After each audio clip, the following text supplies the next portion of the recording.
Here at Helmuth Ford, we are a small town dealership with no hassle and no pressure. The Albia After Prom Haunted House is open Friday and Saturday nights in October from 8 to 11 p.m. Admission is just $10. Free parking at the Monroe County Fairground in Albia. It's the Albia After Prom Haunted House. Fridays and Saturdays in October from 8 to 11 p.m. We hope to see you there. The Watch Your Opera House presents the Midwest Country Music Organization New Artist of the Year, Jordan Beam, featuring John Griffiths, this Saturday at 7 p.m. Tickets are just $10. Get them at watchyouroperahouse.org or get them at the door. See one of the Midwest's best with Iowa's Jordan Beam this Saturday night, 7 p.m. at the Watch Your Opera House. As these Iowa skies.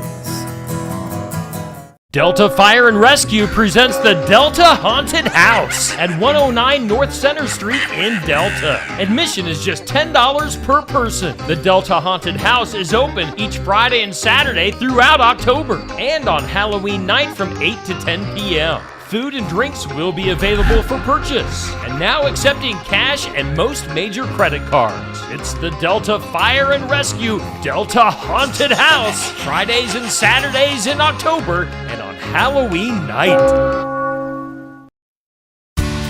Grain needs to be at the right temperature and moisture level for safe storage. This includes preventing grain bin condensation. On Successful Farming Radio. Successful Farming Radio, providing information farmers need in the field, in the shop, and in the office. Committed to growing your business in agriculture. Pride. It runs deep for those in agriculture, but that pride can also prevent farmers from asking for help when it's needed most.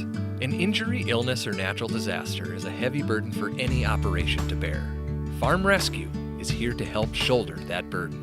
We are a nonprofit organization helping farm families in crisis with free planting, haying, and harvesting assistance. There is no pride lost when it comes to Farm Rescue. Learn more at farmrescue.org. Do you have a great idea or invention for the farm or ranch? If you've created some shop tool, workaround, or homemade idea to save you time and trouble, send the idea to Successful Farming Magazine for our All Around the Farm section.